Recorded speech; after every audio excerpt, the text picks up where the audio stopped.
আল্লাহ বা যেমন পরীক্ষা নিয়েছিলেন হযরত বেলাল হুজুরকে, আল্লাহ বা যেমন পরীক্ষা নিয়েছিলেন আমার নবী পাকের সাহাবা হুজুরকে, আল্লাহ বা যেমন পরীক্ষা নিয়েছিলেন আম্মা জান সুমাইয়া হুজুরকে, আল্লাহ বা যেমন পরীক্ষা নিয়েছিলেন তামাম উলিয়া দিগাকে, এ যুবকেরা তরুণেরা বাপেরা, আল্লাহ বা তোমাকে আমাকে পরীক্ষা নেবে, কখন কাকে কোন দিক দিয়ে পরীক্ষা নেবে আল্লাহ বা ভালো জানে। তবে যুগে যুগে যিনারা পরীক্ষা দিয়েছে তিনাকে দেখে শেখো। আল্লাহ নবী একদিন মদিনার নববী শরীফে সাহাবাদেরকে লক্ষ্য করে বলতে লাগলে, এ বাবা সাহাবারা কি আছো বাবা, ইসলামের উপরে জালিমদের চক্রান্ত হচ্ছে, গোপনে তারা সৈন্য তৈরি করেছে, ইসলামের উপরে তারা আঘাত দেবে বাবা, কে আছো বাবা সাহাবারা, তোমাদের যার যেমন সামর্থ্য আছে ইসলামের জন্য তোমরা দান করো, এই যে দান করো বাবা, ইসলামের জন্য তোমরা দান করো বাবা। এই কথাটা শোনার সাথে সাথে সাহাবা হুজুররা যে যার ঘরে চলে গেলে, যার যার সামর্থ্য রয়েছে আল্লাহ নবীর কদমে দিবার জন্য নিয়ে আসতে চলে গেছে। কিন্তু নবী পাকের দরবারে একজন সাহাবী বসে বসে কাঁদতে লেগেছে। আল্লাহ নবীর নজরটা তার দিয়ে পড়ে গেল, এ বাবা সাহাবী রে, কেন তুমি কাঁদো বাবা, এই খুশির সময় তোমার কিসের কান্না? ওই সময় সাহাবী বলতে লাগলে, ইয়া রাসূলুল্লাহ হাবিবাল্লাহ, আমি বড় আপনার গরীব সাহাবী, আমার দিবার মতো কিছু নাই, এই পরনার চাদরটুকু ছাড়া আর কিছু না। ইয়া রাসূলুল্লাহ হাবিবাল্লাহ, এই রকম একটা সময়ে সমস্ত সাহাবা ভাইয়েরা যার যেমন আছে মাল দিচ্ছে, এর বিনিময়ে তারা জান্নাতটা কিনে নিচ্ছে। ইয়া রাসূলুল্লাহ হাবিবাল্লাহ, আমি আপনার কদমে কিছু দিতে পারলাম না, জান্নাতকে কিনতে পারলাম না, এই জন্যে আমি সাহাবী কাঁদতে লেগেছি। এ নওজওয়ানেরা তরুণেরা চিন্তা করে দেখে সাহাবা হুজুররা কিরকম তারা জান্নাতের জন্য, কিরকম তারা গরিব হওয়ার পরও আল্লাহ নবীর জবানের কথাকে বিশ্বাস করে তারা কাঁদতে লেগেছে। হঠাৎ করে সাহাবী বলতে লাগলে, ইয়া রাসূলুল্লাহ হাবিবাল্লাহ, আপনি আমাকে একটু ইজাজত দেন, আমি একবার ঘরে যাব। মাইকের আওয়াজে বুঝতে পারছেন তো সবাই? সাহাবী বললেন, হুজুর আমাকে ইজাজত দেন, আমি একটু ঘরে যাব। আল্লাহ নবী বললেন, যাও বাবা। ঘর বলতে আমাদের মতো নয়, পাতা দিয়ে দিলেন। আল্লাহ নবী সাহাবী বলেন, বাবা ছেলে রে, আল্লাহ নবী দরবারে বসেছিলাম, রাসূলুল্লাহ সাহাবাদেরকে বলতে লাগলে, কে আছো বাবা ইসলামের জন্য মাল দাও, কে আছো বাবা ইসলামের জন্য মাল দাও। জালিমরা গোপনে গোপনে গোপনে গোপনে ইসলামের উপরে আঘাত করার জন্য, মুসলমানদেরকে হত্যা করার জন্য তারা শক্তিশালী মিশন তৈরি করে ফেলেছে, তারা শক্তিশালী দল তৈরি করেছে। এ বাবা সাহাবারা কে আছো মাল দাও। বাবা সাহাবী রে, বাসির রে, জানো তো তোমার আব্বা বড় করে, আল্লাহ নবী বলেছিল এই লড়াইয়ে যারা মাল দেবে আল্লাহ তাদেরকে জমিন আসমানের মতো বড় বড় জান্নাত দেবে। এ বাবা বাসির রে, আমি তোমার আব্বা বড় গরিব বাবা, তুমি তো জানো পরনার চাদর ছাড়া কিছুই নাই, তাই বাবা রে আমি মন স্থির করেছি, আমি রাসূলুল্লাহকে তো কিছুই দিতে পারলাম না, আমি রাসূলুল্লাহর কাছে গিয়ে সবাই মাল দিচ্ছে, আমি তোমার আব্বা নিজের জানটাকে ওই লড়াইয়ের জন্য দান করে দেব।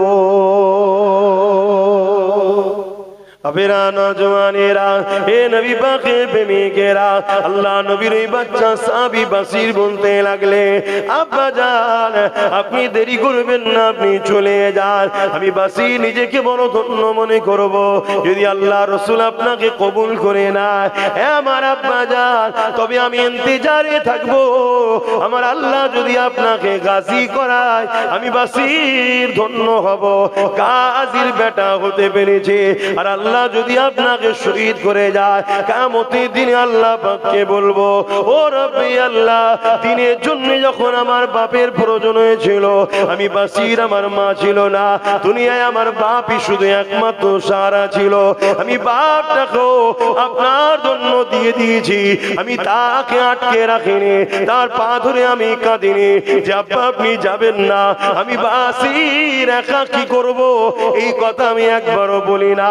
আল্লাহ নবী সাহাবী ছুটতে লাগলে, রাসূলুল্লাহ দরবারে চলে আসলে, আল্লাহ নবীর কাছে এসে বলতে লাগলে, ইয়া রাসূলুল্লাহ হাবিবাল্লাহ, আমার সাহাবা ভাইরা কেউ উট দিয়েছে, কেউ অর্থ দিয়েছে, বিভিন্ন জন বিভিন্ন কিছু দিয়েছে, ইয়া রাসূলুল্লাহ হাবিবাল্লাহ, এই লড়াইয়ের জন্য ইসলামের পক্ষে, মানবতার পক্ষে, ইনসানিয়াতের পক্ষে, গরিবের পক্ষে, আল্লাহ ও রাসূলের পক্ষে আমি আমার জানটাকে দান করে দিলাম।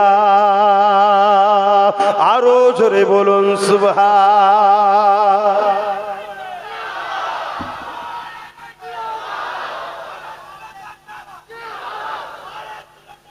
জিন্দাবাদ। ভাবো ভাইরা, এই আলোচনা কেন করা হচ্ছে? যাতে করে তোমাদের মধ্যে এই ভাবনাটা আসে যে আজ যদি আমরা জাগি, আজকের হাজারো ফেরাউনের রাতের ঘুম হারাম করে দিতে পারি, কিন্তু কাল যেদিন জাগবে সেদিন কিন্তু আর কিছু করার থাকবে না। কেন? সেদিন তোমার আমার ঈমান থাকবে কি সন্দেহ আছে? কথা বুঝে আসছো তো নাকি? কেউ হারাম খাদ্য খাইয়ে খাইয়ে আমাদেরকে ঈমান দুর্বল করছে, কেউ বিভিন্ন পথ দিয়ে আমাদের ঈমান দুর্বল করছে, কেউ আমাদেরকে ভয় দেখিয়ে বেঈমান বানাচ্ছে। কাল আরো ভয়ানক দিন আসছে। এখন তো তবুও কেউ তোমায় বুঝাচ্ছে, কাল তো বাপ বুঝাবারও লোক পাওয়া যাবে না। কে কথা বলতে যাবে ভাই? কে কথা বলতে যাবে? দেখছো না মুসলমানদের দুশ্মন মুসলমানই। একটা ধর্মীয় মাহফিল হবে, জলসা হবে, সেখানেও কিলিকবাজি হচ্ছে না, হয়নি বল? তাহলে বলো দুশ্মন কারা আমাদের? তাহলে আজ তো তবুও কেউ হাল ধরেছে, চল ও বেরিয়ে গেছে গাদ্দার, তো কি হয়েছে, আমরা মরে গেছি নাকি? আজ তো কেউ তো হাল ধরে নিয়েছে। কি ধরেছে না? ধরে না। কিন্তু যত দিন যাচ্ছে তত জালিম বাড়ছে, আর জুলুম তখন বাড়ে যখন হক বলার লোক সমাজে কমে। আজ যদি হক বলার লোক বাড়ে, সমাজে জুলুম কমে যাবে। আমার নওজওয়ানেরা, তরুণেরা, হে নবী পাকের প্রেমিকেরা, আল্লাহ নবী, নূহ নবী, দয়া নবী কতটা কষ্ট করেছে ইসলামের জন্য। হে নওজওয়ানেরা, ইসলাম বলতে আমরা কি বুঝি?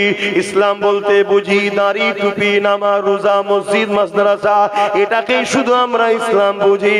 না না না, এটাও যেমন ইসলাম, মনে রাখবেন তার আগে এই জমিনের উপর রাসূলুল্লাহ যখন এসেছিল, এই জমিনের মানুষ কোন জালিম হয়ে গিয়েছিল, এই জমিনের উপরে ইনসাফ ছিল না, এই জমিনের উপরে মানবতা ছিল না, এই জমিনের উপরে মা বাপের সম্মান ছিল না, এই জমিনের উপরে নারীর অধিকার ছিল না। বাপেরা নিজেরা নিজেদের নারী দিবাকে জন্ত পুঁতে দিত। এ যুবকেরা, তরুণেরা, আল্লাহ নবী তাদেরকে বুঝিয়েছে, বাবারা তোমরা নারীগুলোকে জন্ত পুঁতে দিও না।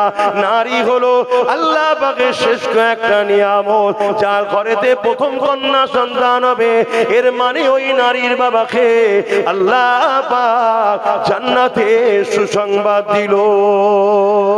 হে নওজওয়ানেরা, তরুণেরা, আল্লাহ নবী জমিনের উপরে এসে মায়ের মর্যাদা ফিরিয়েছে, বাপের সম্মান ফিরিয়েছে। এই যে আজকে বাপগুলো আপনার ছেলে আপনাকে যে সম্মান এখনো দিচ্ছে, এটাই মাহফিল হয়। আমরা এসে বলি আল্লাহ নবী বলেছে বাপ হলো জান্নাতের দরজা। যে বাপকে বেজার করলো তার জন্য জান্নাতে দরজার খুলবে না। আমরা এসে বুঝাই আল জান্নাতু তাহতা আকদামুল উম্মাহাত, এ ছেলেরা মা হলো জান্নাত। যে মাকে বেজার করবে সে জান্নাত আর কোনোদিন পাবে না। কিন্তু যে মা বাপকে রাজি করবে, মান রাদি আনহু ওয়ালিদাহু ফালান আনহু রাদি, যে মা বাপকে রাজি করবে আমার আল্লাহ তাদের উপরে রাজি হয়ে যাবে। আল্লাহ নবী আরো জানাচ্ছে, আন আবি উমামা আন্না রাসূলানি ওয়ালা ইয়া রাসূলুল্লাহ মা হাক্কুল ওয়ালিদাইনি আলা ওয়ালাদি ওয়ালা হুমা জান্নাতুকা নারুকা। এ বাবা ছেলেরা, এক ব্যক্তি আমার রাসূলুল্লাহকে এসে জিজ্ঞাসা করতে লেগেছে, ইয়া রাসূলুল্লাহ হাবিবাল্লাহ, মা বাপের উপরে ছেলেদের হক কি?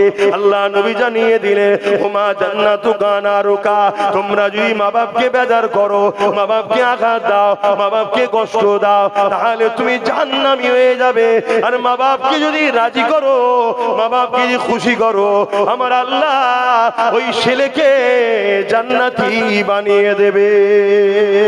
আরো জোরে বলুন সুবহান। জিন্দাবাদ আল্লাহ। এই যে আমরা এসে শিখাই, রসুলের কথা বলি, আজও আমাদের যুবকরা যারা শোনে, যারা রসুলকে মানে, তারা তবুও মা বাপকে এখনো পিয়ার করে। কিন্তু বাপ মারও তো উচিত যে আমার বাচ্চা যেন আল্লাহ রসুলের বিরুদ্ধে না যায়, ছোটবেলা থেকে ট্রেনিং দেওয়া দরকার আছে না? না, ওটাও তো মাথায় রাখা দরকার যে স্কুলে যাচ্ছিস যা, কলেজে যাচ্ছিস যা, ইউনিভার্সিটিতে যাচ্ছিস যা, খবরদার আল্লাহ রসুলের বিরুদ্ধে যারা হবে তাদের সঙ্গে বন্ধুত্ব করবি না। একটা হিন্দু, একটা সাঁওতাল, একটা বাগদি, বিভিন্ন ধর্মের লোক আল্লাহ রসুল মানে নে, এটা ভিন্ন বিষয়। ও মানে নে, ভুল করছে কি ঠিক করছে ও জবাব দেবে। কিন্তু অনেকে আছে মানে না, উপরন্ত আবার বিরোধীও করে। এই বিরোধী করার অধিকার কে দিল? কথা বুঝছেন না, বোঝেন না? এই যারা বিরোধী করবে, প্রকাশ্য খুলে আম দুশ্মনী করছে, এটা জানার পরও তাদের সঙ্গে মিশতে নিষেধ। অনেক মুসলমান আছে যারা আল্লাহ রসুলের বিরুদ্ধে খুলে আম কাজ করছে, আছে না? তো এইগুলো আজও আমরা শিখাচ্ছি, তাই তো আপনারা রাসূলুল্লাহর মহব্বত আপনাদের ছেলেদের অন্তরে পাচ্ছেন, তাই তখনও সভ্যতা আছে। কিন্তু সমাজ তো চাই না এখানে ইসলাম থাক। কি চাই?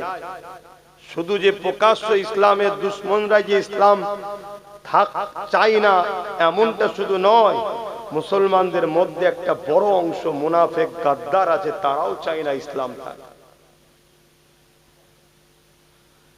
আমরা এই মশলাটাকে, আমার ভাইরা এইদিকে চলে এলে কেন আবার? তাহলে ওটা খুলে দাও না, খুলে দিয়ে চট দাও, বসে যাক। শুনছেন? এদিকে দেখেন, কেন সময় কারো ইন্তজার করবে না। রোজ দুটো দুটো করে জলসা, শরীরও আজ চলছে না। আর প্রত্যেকটা জায়গায় গেলে আল্লাহর সিস্টেম দেখো কেমন, যেখানেই যাই কম বেশি সাল দেয়। আর আজকে ঘর থেকে আনতে ভুলে গেছি, আজকে কিছুটা বেরোবার পরে মনে পড়েছে শাল টানতে ভুলে গেছি তো, এইগুলো ঠান্ডা লাগছে তো, মনে মনে করছি জলসায় গেলে আল্লাহর পরীক্ষা দেয়, কাজ কি দেয়? ওইখানেও যায়নি, প্রথমে জলসা করে এসছি আমি, একটা করেছি, ওখানেও দেয়নি, আর এখানেও দেয় না। এটা এটা খারাপ দিলেন নাকি? মানে আমি বুঝাতে চাইছি এটাই যে আল্লাহর পরীক্ষা দেবে। আল্লাহু আকবার। একবার দরুদ শরীফ আল্লাহুম্মা। বসো বসো, দাঁড়াওনি ভাই, বসো। ভালো ঘরের ছেলে, ভালো জায়গায় বসো।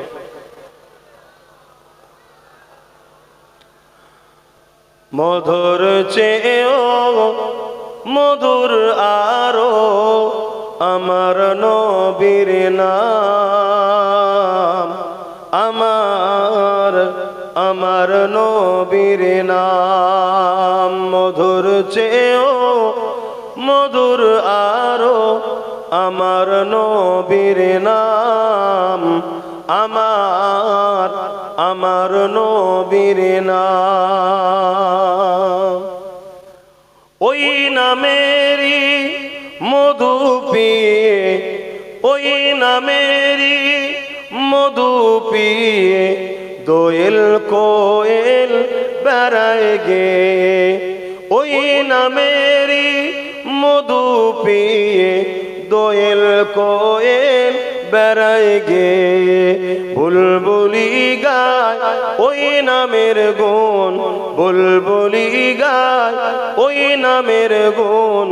আমার আমার নবীর নাম মধুর চেয়েও মধুর আরো আমার নবীর নাম। আল্লাহুম্মা সাল্লি আলা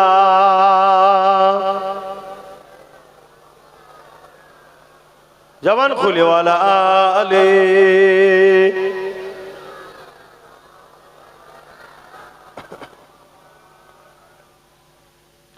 কি কথা বলছিলাম, কি কথা বলছিলাম? কত কষ্ট করে আমার রসুল এই ইসলামকে আমাদের কাছে দিয়েছে। আমরা মনে করি দাঁড়িয়ে রেখেছি, টুপি পরেছি, নামাজ পড়েছি, হয়ে গেছে। আরে ইসলাম, এটা ইসলামের মধ্যে কথাটা ঠিক, কিন্তু মন দিয়ে শোনো, ইসলাম জুলুম মুক্ত সমাজ গড়ার নাম ইসলাম। শুনছেন তো নাকি? হ্যাঁ, নবীকে যারা মহব্বত করে কারা? মান আহাব্বা সুন্নতি, যে সুন্নাতকে মানলো নবীর, ফাকাদ আহাব্বানি, তারাই তো রাসূলকে ভালোবাসলো। জোরে বলুন সুবহানাল্লাহ। আর যারা রাসূলকে ভালোবাসলো, কানা মাই ফিল জান্নাহ, সে রাসূলের সাথে জান্নাতে যাবে। জোরে বলুন সুবহানাল্লাহ। দাড়ি রাখাটাও নবীর সুন্নাত, টুপি পরাটাও নবীর সুন্নাত। জালিমের বিরুদ্ধে লড়াই করে মজলুম অসহায় দুঃখীদের চোখের পানি মুছাটা দাড়ি টুপির থেকেও অনেক বড় রাসূলের সুন্নাত। জোরে বলুন সুবহানাল্লাহ। এখন দাড়ি রেখে টুপি পরে জালিমদের সঙ্গে সাথ দিয়ে জানতে হবে এরা নবীর সুন্নাত দাড়ি টুপিকে শুধুমাত্র সাইনবোর্ড হিসাবে ব্যবহার করছে। এরা যদি রাসূলুল্লাহ সুন্নাত হিসাবে দাড়ি রাখতো, টুপি পরতো, তাহলে এর থেকেও বড় সুন্নাত হলো জালিমের বিরুদ্ধে লড়াই করা। এরা জালিমের সাথ কখনো তাহলে দিতে পারতো না যদি নবীর সুন্নাত কিরা ভালোবাসতো। এ কথা বুঝছেন তো নাকি? হ্যাঁ, আমাদের সমাজে কিছু ছেলে আছে হয়তো দাড়ি রাখেনে, টুপি পরেনে, কিন্তু রাসূলুল্লাহর একটা বড় সুন্নতকে পালন করে, জালিমের বিরুদ্ধে লড়াই করে। শুনছেন না শোনেন না? হ্যাঁ, অনেকে টিটকিরি মারে, আব্বাসের জলসায় সব দাড়ি চাচা প্যান্ট শার্ট পরা। হ্যাঁ জানি, এরা ভুল করছে। এরা দুটো সুন্নতকে ছেড়েছে, এরা দুটো রাসূলুল্লাহ সুন্নতকে ছেড়েছে। আল্লাহর কাছে দোয়া করি এই যুবকগণ একদিন দাড়িওয়ালা, টুপিওয়ালা, হাজি, নামাজি, মুত্তাকি আল্লাহ যেন বানায়। বলুন আমিন। কিন্তু দাড়ি রেখে টুপি পরে রাসূলুল্লাহর বড় সুন্নতের বিরোধীরা করেনে। জুলুমের বিরুদ্ধে লড়াইয়ের নাম হলো নবী সুন্নাত, ইসলাম। জোরে বলুন সুবহানাল্লাহ। এই এতগুলো ক্যামেরা, এখানে যা লোক আছে, এই ক্যামেরায় এক দুদিনের মধ্যে 1 কোটির উপরে লোকের কাছে চলে যাবে। আর আমার আজকে তোমরা যতটা ভালোবাসার লোক মন দিয়ে না শোনো, তার থেকে বেশি দুশ্মনরা আরো বেশি ফলো করে শোনে।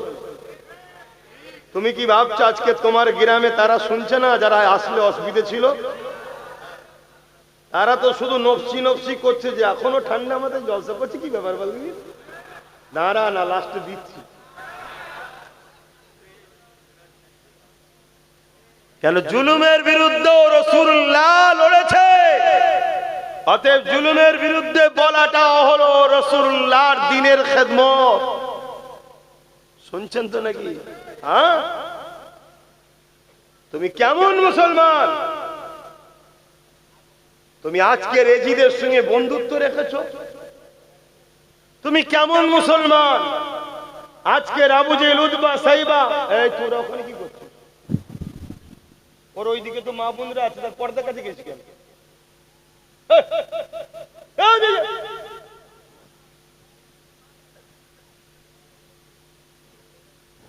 ও তো মা বোনরা আছে নাকি, তাহলে ওখানে কেন চলে গেছে? এই বীজখানে ডিস্টার্ব হয়ে গেলেই না অজের লাইন বন্ধ করে। কারি সাহেব ভালো বুঝতে পারবে, যারা ওয়াজ করে তারা ভালো বোঝে। আর আমি তো আরো বেশি উল্টো হয়ে যায় কেন? আল্লাহ কারে ভাইয়ের আল্লাহ অনেক ভালো রাখুক, দোয়া করি। আমার মাথায় যা লোড, এই লোড আমার আরো খারাপ করে দেয়। মানে আমি ওয়াজ করি এখানে, কিন্তু আমি ঘুরি আরো দুনিয়ায়। একটা মন দিয়ে ওয়াজ হয়, আল্লাহ জানে কটা মন আছে, একটাই মন ঠিক মানে বুঝাতে চাইছি। হাজারো দিকে ওয়াজ করতে করতে খেয়াল রাখতে কি যে হবে আল্লাহ জানে। কিন্তু চেষ্টা হলো আমাদের কাজ। চেষ্টা কি কাজ? ফাইসাল্লাহ আমার কাজ না আপনার কাজ? ফাইসাল্লাহটা কাজ। আল্লাহ রোগ হয়েছে, ডাক্তারের কাছে লিখে আছে, ডাক্তার চেষ্টা করছে, ভালো হবে না হবে না এটা কার দায়িত্ব? অতএব ফাইসাল্লাহ আল্লাহর হাতে। তো যাক ভাই, যে কথা বলছিলাম, আমার রাসূল পাক সাল্লাল্লাহু আলাইহি সাল্লাম অনেক কষ্ট করেছে। আল্লাহ নবীর জীবনী খুলে দেখো, ইসলামের জন্য রাসূল পাক উহুদের ময়দানে গিয়ে দান্দা মুবারক শহীদ হয়েছে। আহা, দয়াল নবীর চেহারা মুবারক রক্তে ভরে গেছে। হে নবীর উম্মত, তোমার বিবেক একটু কাঁদে না? তোমাকে একবারও কি তোমার দিল ধাক্কা দেয় না যে রাসূল উহুদের ময়দানে গিয়েছিল ইনসাফের জন্য, মানবতার জন্য, ন্যায়ের জন্য, গরিবের জন্য, দুঃখীর জন্য, এতিমের জন্য? আমার রাসূলের জীবনে একটা লড়াই নেই কোন ধর্মের বিরুদ্ধে রাসূল লড়েছে। শুনছেন তো? উপরন্ত আমার রাসূল মদিনা সনদ করেছিল যে কেউ কারো ধর্মের উপরে আঘাত দেবে না, কোন গোত্র বা কোন ধর্মের উপরে আঘাত দেবে না, এই চুক্তিবদ্ধ করেছে। আমার রাসূল যতবার লড়েছে আল্লাহর সৃষ্টিকে বাঁচাবার জন্য, এতিমের জন্য, বিধবার জন্য, গরিবের জন্য, মজলুমের জন্য, দুঃখীর জন্য। সেই দুঃখী অমুসলিম আমার রাসূলকে মানেনি তখন, কিন্তু সে অসহায়, রাসূল তার জন্যও লড়েছে। জোরে বলুন সুবহানাল্লাহ। তারিখে হাদিস দেখো, দুনিয়া যখন জুলুম মুক্ত হয়েছে, সন্ত্রাস মুক্ত হয়েছে, আতঙ্কবাদ মুক্ত হয়েছে, রেপ মুক্ত হয়েছে, নেশা মুক্ত হয়েছে, দুর্নীতি মুক্ত হয়েছে, খুন মুক্ত হয়েছে, পাপাচার মুক্ত হয়েছে, আমার আল্লাহ তখন নবীকে দাওয়াত দিয়েছে, বন্ধু এবারে মেরাজে আসেন। সুবহানাল্লাযী আসরা বিআবদিহি লাইলাম মিনাল মসজিদিল হারাম ইলাল মসজিদিল আকসা। এই যে কোরআনের আয়াতে আল্লাহ পাক জানাচ্ছে তার হাবিবকে তখন দাওয়াত দিয়ে গেছে। নিয়ে গিয়ে তখন বলেছে, হাবিব জমিনের তো জঙ্গল বন্ধ, পরিষ্কার হয়ে গেছে, খুনিরা নাই, চোরেরা নাই, দুর্নীতিবাজরা নাই, জালিমরা নাই, সন্ত্রাসরা নাই, অত্যাচার বন্ধ হয়ে গেছে। যান, নামাজ নিয়ে যান, রোজা নিয়ে যান, সাহাবাদেরকে পড়তে বলেন। জোরে বলুন সুবহানাল্লাহ। তা নামাজ যেমন পড়বো, রোজা যেমন রাখবো, আমার পাড়ার এতিমের হক মারা যাচ্ছে, যে মারছে তার বিরুদ্ধে যুদ্ধ করবেন না? এটা কি ইসলাম নয়? আমার পাড়ার নারীগুলোর উপরে জুলুম হচ্ছে, নারীর অধিকার নষ্ট হচ্ছে, গরিবের অধিকার নষ্ট হচ্ছে, মিথ্যাচার হচ্ছে, নিরীহ মানুষের নামে মিথ্যা কেস দিচ্ছে, জুলুম করছে, যারা করছে তাদের বিরুদ্ধে যুদ্ধ করবেন না? আমার রাসূল করেছে না করেনি? আপনারা করবেন না? কিসের উম্মত? হাই রে আলেম উলামা, হাই রে মৌলী সাহেব, হাই রে পীর সাহেব, পীরজাদা সাহেব, বক্তা সাহেব, মুফতি সাহেব। হ্যাঁ, এটা ইসলাম নয়। আজ আমাদেরকে ইসলামের একটা বড় পাঠ ভুলানো হয়েছে। কিতাবুল মাগাজি গুলো মাদ্রাসায় পড়ানো বন্ধ হয়ে গেছে। সরকারি মাদ্রাসায় তো অনেক আগে বন্ধ হয়েছে। আমাদের যে ছোটখাটো খারিজি মাদ্রাসা আছে সেগুলো তো কিতাবুল মাগাজি পড়ানো বন্ধ হয়ে গেছে। কেন? সরকারি মাদ্রাসা ডাইরেক্ট সরকারের টাকা পেলো, খারিজি গুলো পিছনে পিছনে ভেতর থেকে চাল, আলু, পেঁয়াজ নিচ্ছে সরকারের থেকে। আর সরকার বলছে রাত্রিরে লরি পাঠিয়ে দেবো, এক গাড়ি আলু চাল পাঠিয়ে দেবো, কিন্তু ওই কিতাবুল মাগাজিটা পড়াবে না, যেখানে বদরের কথা আছে, উহুদের কথা আছে, খাইবারের কথা আছে, মোতার কথা আছে, এই যে হক আর না হকের যে লড়াই হয়েছিল এইগুলো পড়াবে না। কেন? এইগুলো পড়লে যুবকদের মধ্যে একটা জোশ আসে, এদের মধ্যে একটা প্রেম জাগে, আরে আমরাও হকের পক্ষে লড়বো। এগুলো বন্ধ করে দাও। কি চলছে বুঝতে পারছেন? এই জাতি তো প্যারালাইসিস রোগী টাইপের হয়ে গেছে। অন্যায় দেখলেও যেন মনে হচ্ছে দেখতেই পাইনি। আর অথচ ওমর ফারুক শুধু চিঠিটা লিখেছে, লিখে পাঠিয়েছে রোমের সম্রাটকে। পৃথিবীর দাদা তখন রোম, আমেরিকা আজকে যা দাদা, এর থেকে সুপার পাওয়ার তখন রোম ছিল। যে জুলুম যে হচ্ছে তোমার দেশে শুনছি, উমার কি আসবে রোমে? যে চিঠি পড়ে লিলিয়ে গেছে বইয়ে, যে সাহাবী ভাই তিনি বলছে উমারে ফারুক হুজুরের চিঠিটা পড়ে রোম সম্রাট উঠে দাঁড়িয়েছে, হাত পাতা থরথর করে কাঁপছে, চিঠির উল্টোই লিখছে, না জাহাপানা, আমি জুলুম বন্ধ করছি, আপনাকে আসতে হবে না। কথা কিছু বুঝছেন? আর আজকে এত মুসলমান আমাদেরকে দেখে জালিমরা কি বলছে, ওদেরকে আরো মূর্খ বানা, ওর বাপকে দিয়ে তো বোম্বে দিয়েছি, ও ছেলেকে দিয়ে আরো কিছু করাবো। কি করছে না করেন? বোঝেন, ইসলাম মানবতার নাম, ইসলাম ইনসাফের নাম, ইসলাম না এর নাম ইসলাম সন্তের নাম। এ না জওয়ানেরা, তরুণেরা, বাপেরা, ইসলাম শুধু নামাজ দেয়নি, ইসলাম শুধু রোজা দেয়নি, ইসলাম শুধু হজ দেয়নি, ইসলাম আমাদেরকে দিয়েছে ক্ষুধার্ত মানুষকে খানা খাওয়ানো, ইসলাম আমাদেরকে দিয়েছে বিধবার অধিকার দাও, ইসলাম আমাদেরকে দিয়েছে সমাজে ন্যায় প্রতিষ্ঠিত করো, ইসলাম আমাকে দিয়েছে সমাজের গরিবের মানুষের পাশে দাঁড়াও।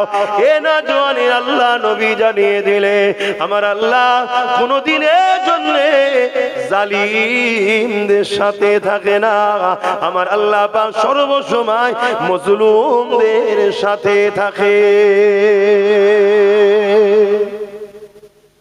যার সাথে আল্লাহ আছে আপনি তার সাথে থাকবেন না? থাকবেন না? আজকে জালিম আর মজলুমের লড়াই হচ্ছে না, হয়নি? এবার আপনি জালিমদের পক্ষে থাকবেন না মজলুমদের? আলহামদুলিল্লাহ, আল্লাহ শুকরিয়া, আল্লাহ আমাকে মজলুমদের সাথে রেখেছে, গরিবদের সাথে, অসহায়দের সাথে আল্লাহ আমাকে রেখেছে। আমি গরিবদের হয়ে কথা বলি, শুনছেন? অসহায়দের হয়ে কথা বলি, বিধবাদের হয়ে কথা বলি, এতিমদের হয়ে কথা বলি, মুসলিমদের হয়ে কথা বলি। সে অমুসলিম হলো তাদের হয়েও কথা বলি। আল্লাহ শুকরিয়া, আল্লাহ এই দিকে রেখেছে। আপনারা এই দিকে আছেন তো নাকি? ভাইরা, নওজওয়ানেরা, তরুণেরা, আল্লাহ ছাড়া অন্য কাউকে ভয় করবেন না।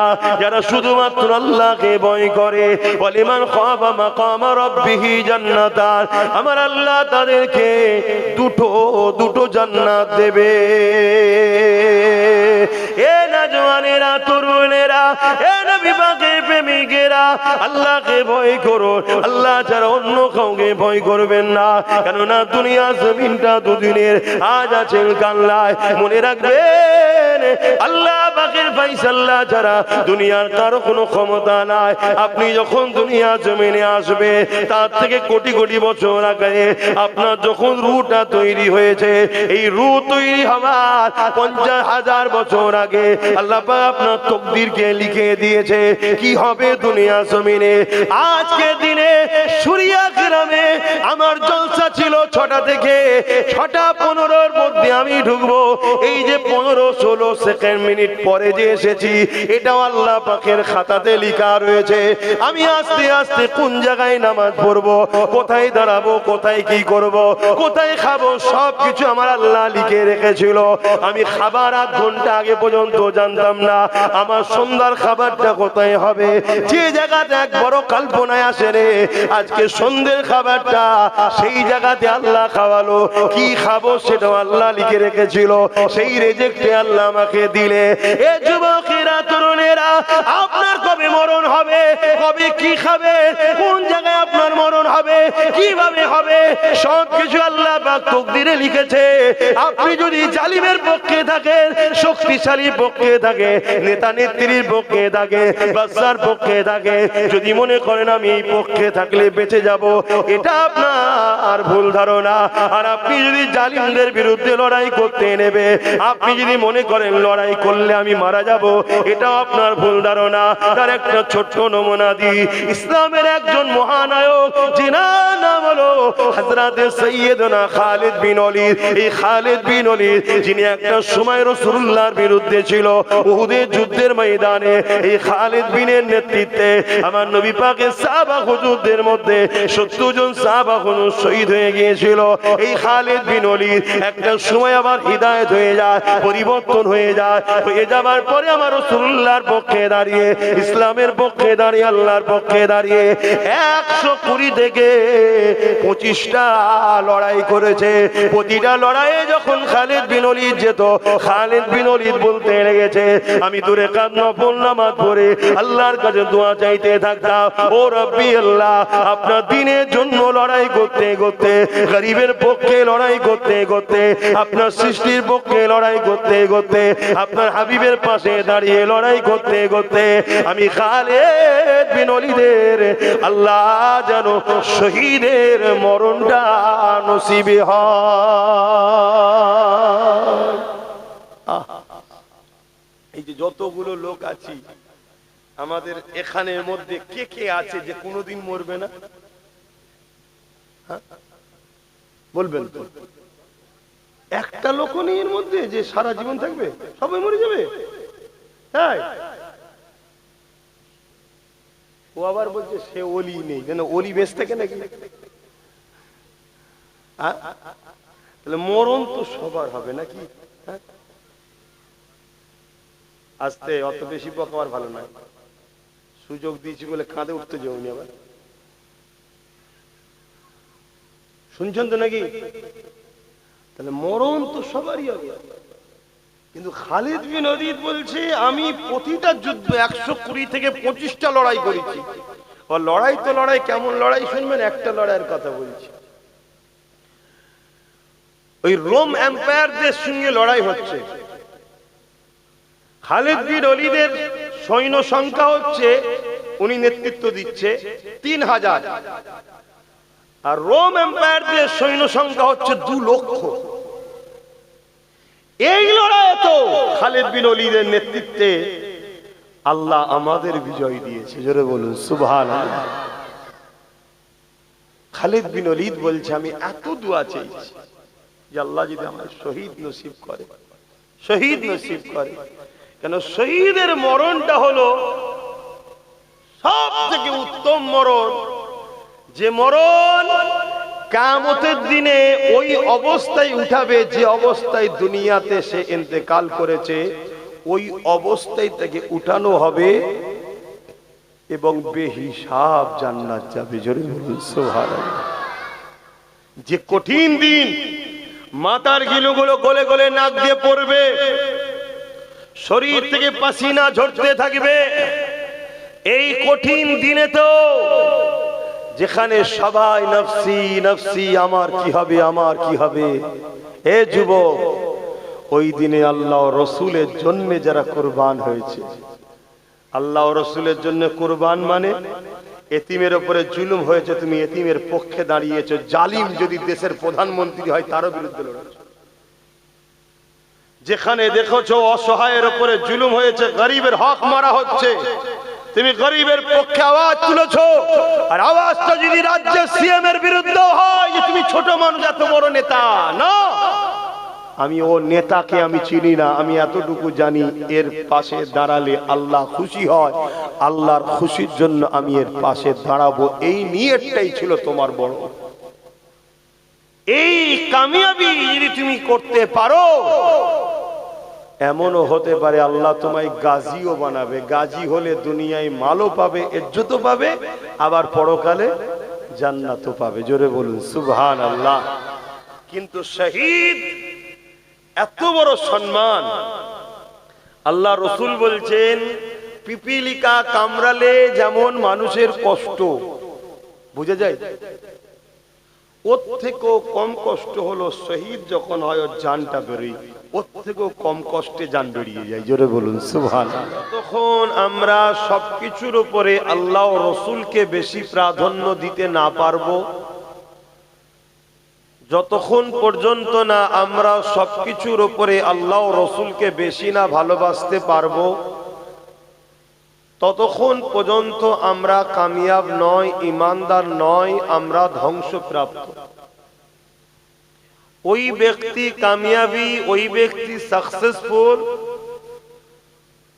যে দুনিয়ায় থাকার পরও সবকিছুর উপরে আল্লাহ রসুলকে বেশি প্রাধান্য দেবে, সবকিছুর উপরে আল্লাহ রসুলকে বেশি ভালোবাসবে, সেই হলো ঈমানদার, তার জন্য রয়েছে জান্নাত। জোরে বলুন সুবহানাল্লাহ। এবারে জান্নাতের অনেক ক্যাটাগরি আছে। ঈমান আনার পর আল্লাহ রসুলকে সবার উপরে ভালোবেসে প্রাধান্য দিবার পর নামাজ আছে, রোজা আছে, দাড়ি আছে, যত ভালো কাজ করবে জান্নাতে তার তত মাকাম বাড়বে। জোরে বলুন সুবহানাল্লাহ। যেমন স্কুলে ভর্তি প্রথম হতে হয়, তারপরে যে ছেলে যত বেশি ভালো পড়বে তার তত সম্মান, রেজাল্ট ভালো হবে, তার তত সমাজে শিক্ষকের কাছে সব জায়গায় গুরুত্ব, মাকাম বাড়বে। প্রথমে আমাদেরকে ইসলামের মধ্যে ভর্তি হতে হবে। ভর্তি হওয়ার শর্ত হলো ঈমান আনা। লা ইউমিনু হাত্তা ইয়াকুনাল্লাহু ওয়া রাসূলুহু আহাব্বা ইলাইহি মিম্মা সিওয়াহুমা। সব কিছুর উপরে সবার আগে আল্লাহ ও রাসূলকে যারা বেশি ভালোবাসে তারাই হলো ঈমানদার। জোরে বলুন সুবহানাল্লাহ। অপর হাদিসে রাসূল বলছেন লা ইউমিনু হাত্তা লা ইউমিনু আহাদুকুম হাত্তা আকুনা হাব্বা ইলাইহি মিন ওয়ালিদিহি ওয়া ওয়ালাদিহি ওয়ান নাস আজমাইন। যতক্ষণ পর্যন্ত তোমরা তোমাদের ধন দৌলত, জমি জায়গা, ঘর বাড়ি, বাপ মা, স্বামী স্ত্রী, সন্তান আওলাদ, এমন কি জানের থেকেও বেশি রসুলকে না ভালোবাসতে পারবে ততক্ষণ তোমরা ঈমানদার নয়। যখনই কথা রসুল বলেছেন আর ওই মজলিসে হযরতে ফারুক আজম বসে রয়েছে,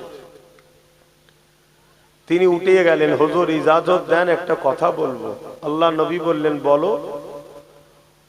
হুজুর আমি আপনাকে সব কিছুর থেকে ভালোবাসি, ছেলে পুলে, বাপ মা, জমি জায়গা, টাকা পয়সা, দুনিয়া, সব কিছু, ইল্লা মিন নাফসিন, জানের থেকে নয়। ইল্লা মিন নাফসিন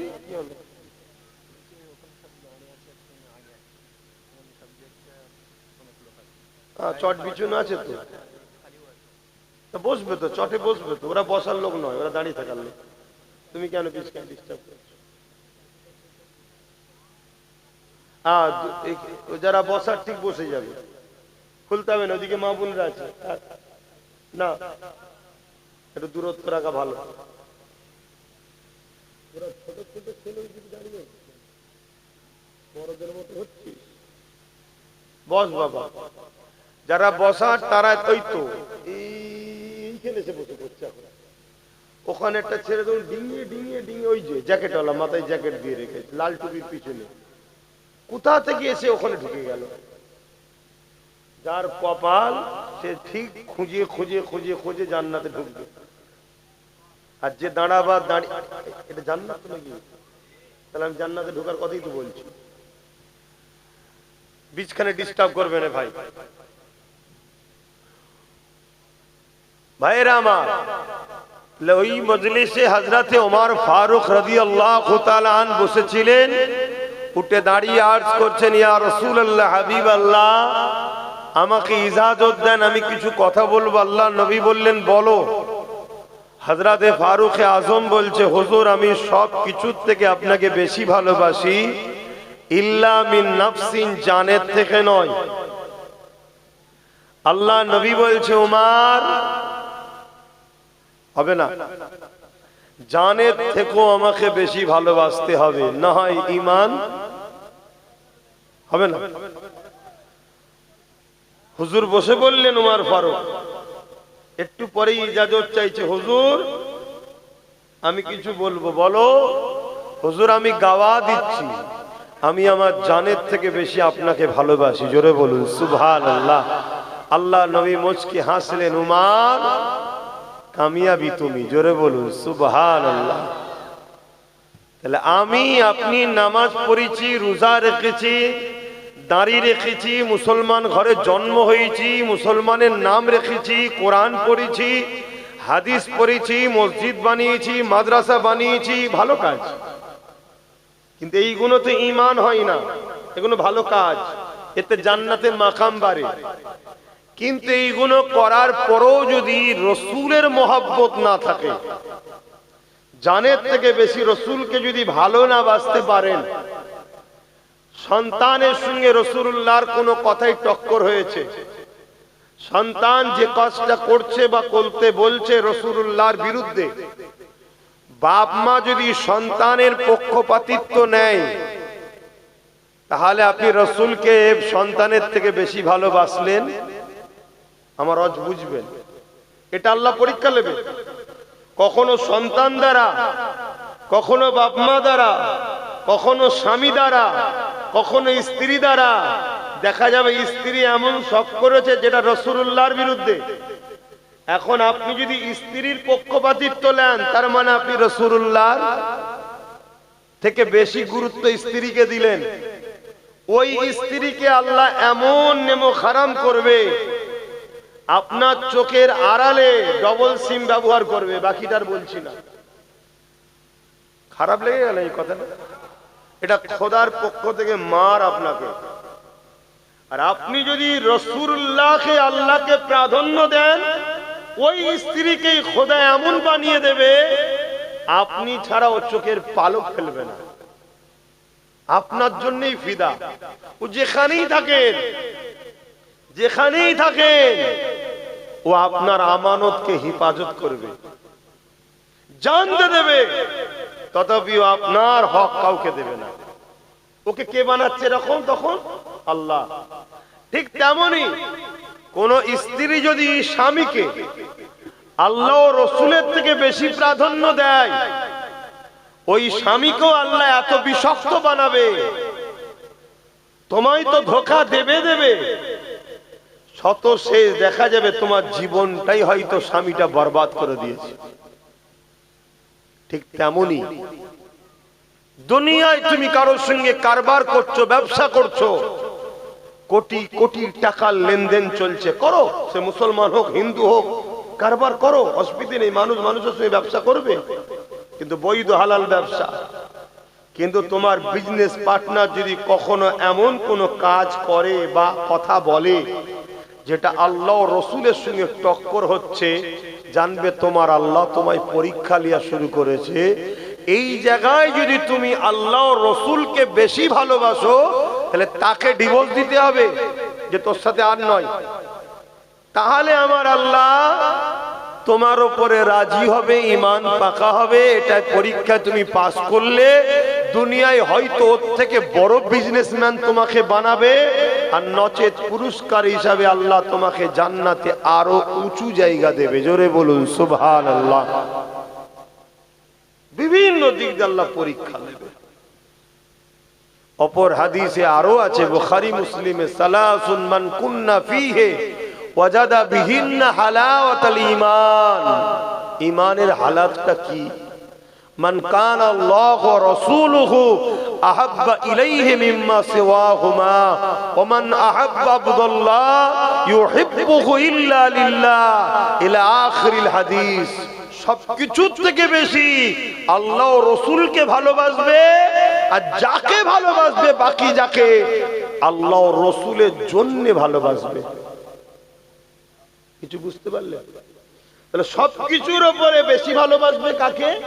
আল্লাহ ও রসুলকে। আর বাকি দুনিয়ায় যাকেই ভালোবাসবে আল্লাহ ও রসুলের জন্য ভালোবাসবে। সেটা বাপ হতে পারে, মা হতে পারে, স্ত্রী হতে পারে, স্বামী হতে পারে, নেতা হতে পারে, সাধারণ লোক হতে পারে, অমুসলিম হতে পারে, তাদেরকেও আমরা ভালোবাসি না বাসি না? আল্লাহ ও রসুলের জন্য ভালোবাসি। কেন? আমার নবীরই তো উম্মত, আমার আল্লাহরই তো সৃষ্টি। কথা বুঝে আসছে? তাহলে সব কিছুর পিছনে উদ্দেশ্য থাকবে আল্লাহ ও রাসূল, তবেই তারা কামিয়াবি।